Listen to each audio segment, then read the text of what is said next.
HDK ಅವ್ರನ್ನ ನಮ್ಮ ಬಳಿ ಕರ್ಕೊಂಬನ್ನಿ. ಈ ಯೋಜನೆಯ ಪರವಾಗಿರುವಂಥ ರೈತರು ಆಗ್ರಹಿಸ್ತಾ ಇದ್ದಾರೆ. ನಮ್ಮ 10 ಮಂದಿ ರೈತರು ಶಾಂತಿಯಿಂದ ಮಾತಾಡ್ತಾರೆ, ಅವ್ರನ್ನ ನಮ್ಮ ಹತ್ರ ಕರ್ಕೊಂಬನ್ನಿ.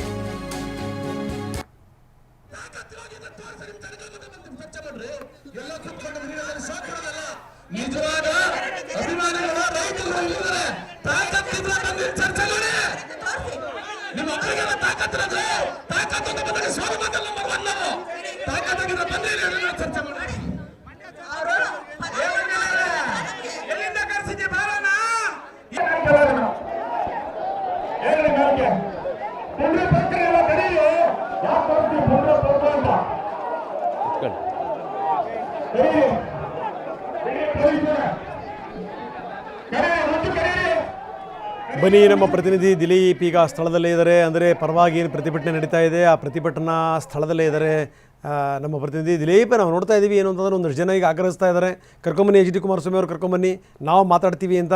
ಪೊಲೀಸರು ಕೂಡ ನಾವು ಕೇಳ್ಕೊಂಬರ್ತೀವಿ, ನೀವು ದಯವಿಟ್ಟು ನೀವು ಸುಮ್ಮನಿರಿ ಅನ್ನುವಂಥ ಮಾತನ್ನು ಹೇಳ್ತಾ ಇದ್ದಾರೆ.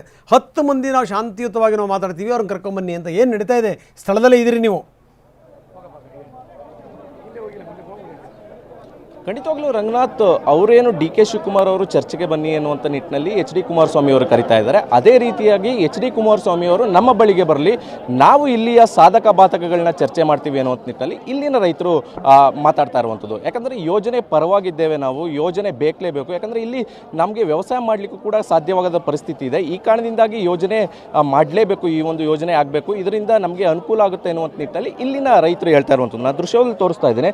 ಇಲ್ಲಿ HD ಕುಮಾರಸ್ವಾಮಿ ಅವರು ಬರಬೇಕಿತ್ತು, HD ಕುಮಾರಸ್ವಾಮಿ ಅವರು ಬಂದು ನಮ್ಮ ಜೊತೆ ಚರ್ಚೆ ಮಾಡಬೇಕು ಅನ್ನುವಂಥ ನಿಟ್ಟಿನಲ್ಲಿ ಎಲ್ಲ ರೈತರು ಮಾತನಾಡ್ತಾ ಇರುವಂಥದ್ದು. ಜೊತೆಗೆ ಪೊಲೀಸರು ನಡುವೆ ಕೂಡ ವಾಗ್ವಾದವನ್ನು ನಡೆಸ್ತಾ ಇದ್ದಾರೆ. ಯಾಕಂತಂದರೆ ಇಲ್ಲಿ ಅವರು HD ಕುಮಾರಸ್ವಾಮಿ ಅವರು ಇದೇ ಒಂದು ರಸ್ತೆ ಮೂಲಕ ಅವರು ಪ್ರತಿಭಟನೆ ನಡೆಸ್ತಾ ಇರುವಂಥ ಸ್ಥಳಕ್ಕೆ ಹೋಗಿದ್ರು. ಆದರೆ ಈ ಒಂದು ಸ್ಥಳದಲ್ಲಿ ಅವರು ಕಾರನ್ನು ನಿಲ್ಲಿಸಲಿಲ್ಲ.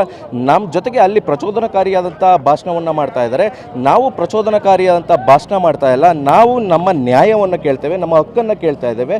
ಆ ಕಾರಣಕ್ಕೋಸ್ಕರ ನಾವಿರುವ ಸ್ಥಳಕ್ಕೆ ಬನ್ನಿ ಅನ್ನುವಂಥ ನಿಟ್ಟಿನಲ್ಲಿ ಇವರು ಒಂದು ಪ್ರತಿಭಟನೆಕಾರರು ಹೇಳ್ತಾ ಇರುವಂಥದ್ದು. ಯಾಕಂದರೆ ಈ ಯೋಜನೆ ವಿಚಾರವಾಗಿ ಪರ ವಿರೋಧವಾದಂಥ ಚರ್ಚೆ ನಡೀತಾ ಇದೆ. 80% ರೈತರು ವಿರೋಧ ಮಾಡ್ತಾ ಇದ್ದಾರೆ ಅಂತ ಕುಮಾರಸ್ವಾಮಿ ಅವರು ಹೇಳ್ತಾ ಇದ್ದಾರೆ. ಆದರೆ ಇಲ್ಲಿಯ ರೈತರು ಪರವಾಗಿ, ಯೋಜನೆ ಪರವಾಗಿರುವಂಥ ರೈತರು 80% ಜನರು ನಾವು ಭೂಮಿಯನ್ನು ಕೊಡಲಿಕ್ಕೆ ರೆಡಿ ಇದ್ದೇವೆ ಅನ್ನುವಂಥ ನಿಟ್ಟಿನಲ್ಲಿ ಮಾತನಾಡ್ತಾ ಇರೋರು. ಜೊತೆಗೆ ಇವರು HD ಕುಮಾರಸ್ವಾಮಿ ಅವರು ಹೊರಗಡೆಯಿಂದ ಜನಗಳನ್ನು ಕರೆಸ್ತಾ ಇದ್ದಾರೆ, ಹಣ ಕೊಟ್ಟು ಜನರನ್ನು ಕರೆಸ್ತಾ ಇದ್ದಾರೆ. ಈ ಕಾರಣದಿಂದಾಗಿ ನಮಗೆ ಯಾವುದೇ ಕಾರಣಕ್ಕೋಸ್ಕರ ಇವು ಈ ರೀತಿಯಾದಂಥ ದ್ವಂದ್ವ ನೀತಿ ಬೇಡ.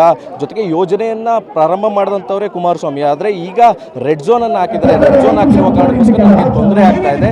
ರೆಡ್ ಝೋನನ್ನು ಲಿಫ್ಟ್ ಮಾಡಬೇಕು ಅನ್ನೋ ನಿಟ್ಟಿನಲ್ಲಿ ಒಂದು ಪ್ರತಿಭಟನೆ ಮಾಡ್ತಾ ಇದ್ರು. ಒಂದು ರೀತಿಯಲ್ಲಿ ಪರ ವಿರೋಧವಾದಂಥ ಚಟಾಪಟಿ ಜೋರಾಗೆ ನಡೀತಾ ಇದೆ ಅಂತಲೇ ಹೇಳ್ಬೋದು ರಂಗನಾಥ್. ಓಕೆ, ಧನ್ಯವಾದ ತಮ್ಮೆಲ್ಲ ಮಾಹಿತಿಗೆ.